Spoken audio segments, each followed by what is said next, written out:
Hi, hello, and welcome, my friends. Thank you for tuning in to this yoga short today to address our low back discomfort.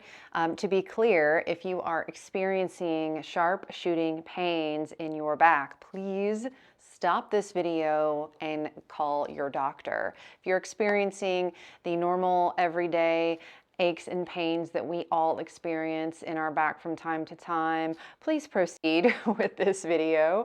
I've chosen these poses, these top 5 poses today specifically for ease of access for most body types and for their effectiveness. Not to say that other poses are less effective. However, I want to honor your time and stick to just 5 poses that you can squeeze in when you might be in a time crunch so that you can experience some relief. So without further ado, let's get started. I'd like for you to join me in this tabletop position with your palms flat and your fingers wide, also pressing into the mat. Your knees are directly below your hip bones, and your feet, ankles, and calves are one line, long line behind your knees. So the backs of your legs here look like the number 11.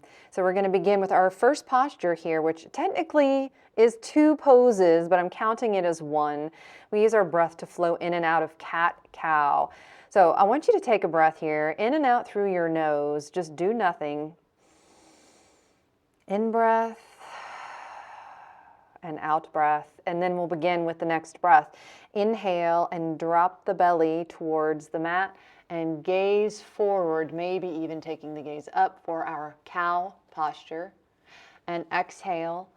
Round the spine, push the spine up towards the ceiling in our cat pose, like an angry cat here, looking back towards your navel.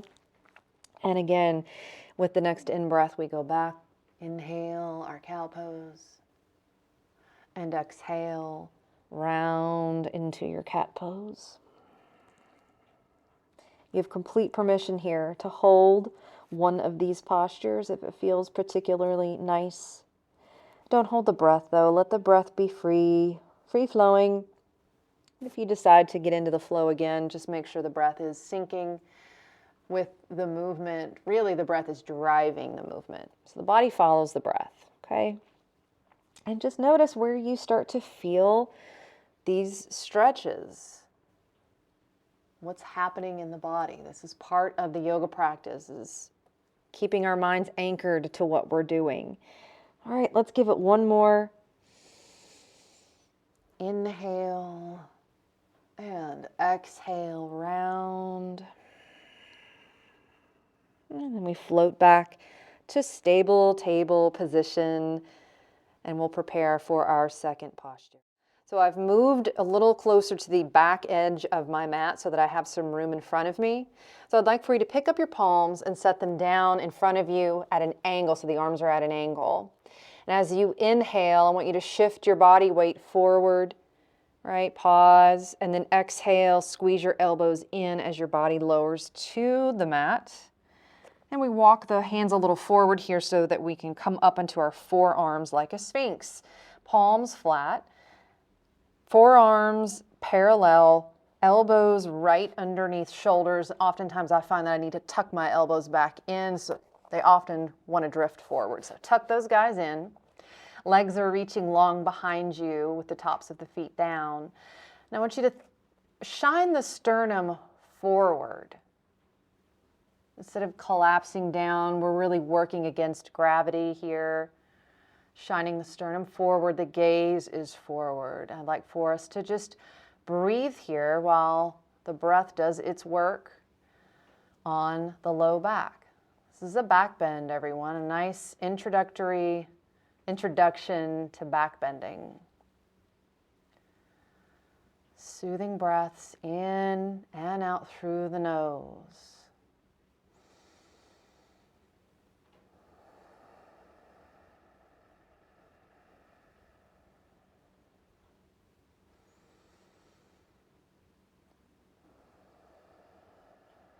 Helps if you hold your gaze in one spot.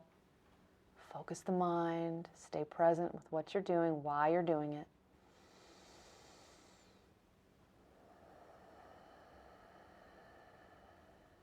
Good. One more breath. In through the nose.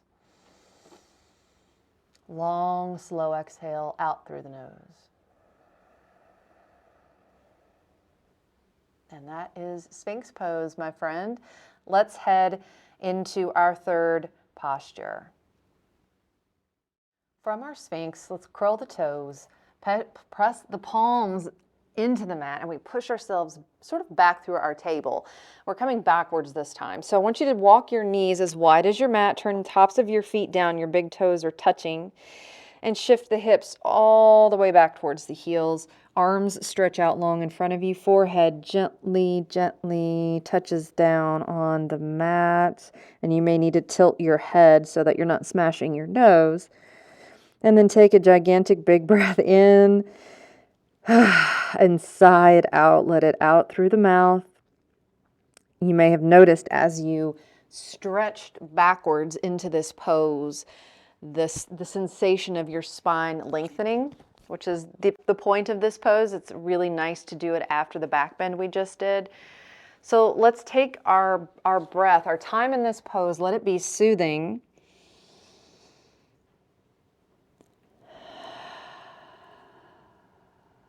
Let the spine lengthen and extend. As we breathe, we're expanding the whole torso out like a balloon. It expands on all sides. And as we exhale, we feel that little balloon, that torso balloon, getting a little smaller. You can come to child's pose at any point during your day when you're feeling tired and tense. It's a very soothing pose of surrender.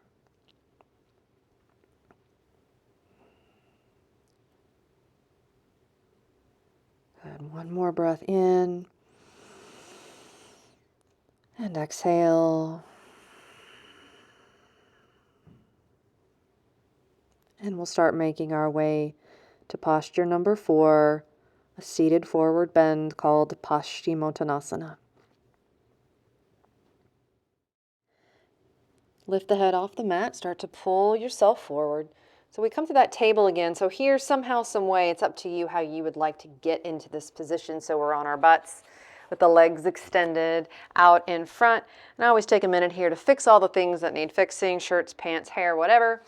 And then I'd like to take a moment and roll, like lean to the side, pull the flesh off of your sit bones, your sits bones, and make sure you're nice and flat, you're level with the floor. And then finger pads gently caress the underside of your knee, and we pull the knees into a bent position. The heels stay down, the toes flex back. From here, we're going to sort of hinge forward towards the thighs. Arms take a little dive around the underside of the thighs. And we pull back with the arms. The feet resist, so the heels are sort of digging in. And here already, you're probably feeling a full spinal stretch. So last part is to gently allow the head to bow towards the knees. We keep this gentle engagement. Let's re-engage with our breath. Smooth inhales, smooth long exhales.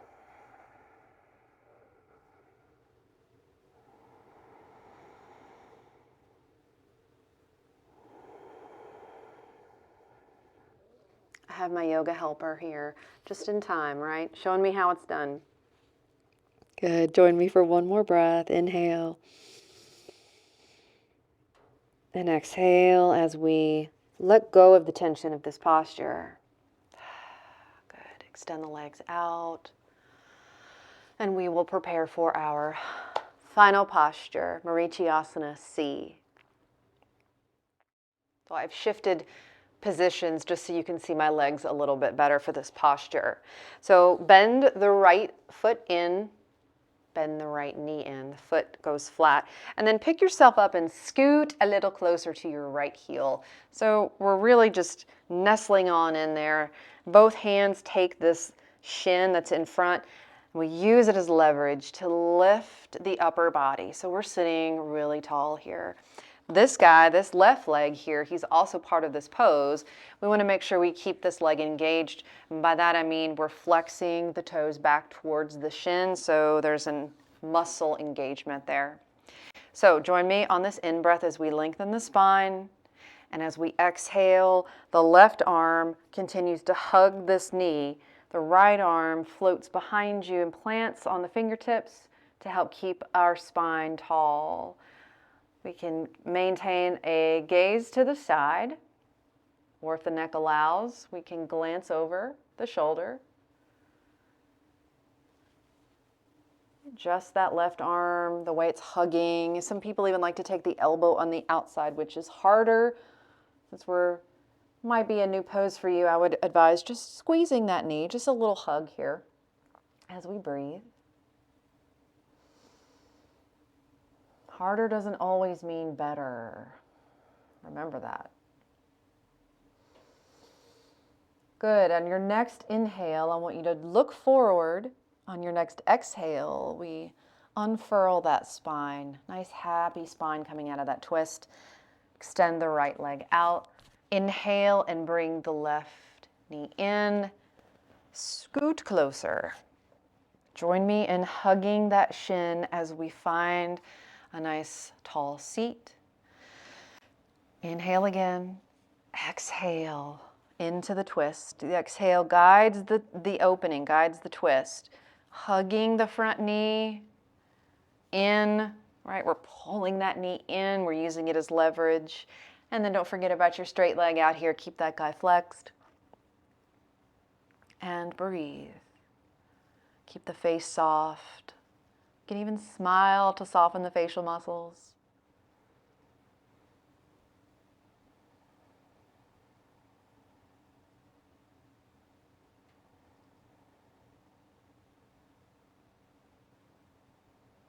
And inhale as you look forward. Exhale, slow unfurling of the spine. Both legs extend. You can give them a little shake out if you like. I'm going to switch back to using the full length of my mat here.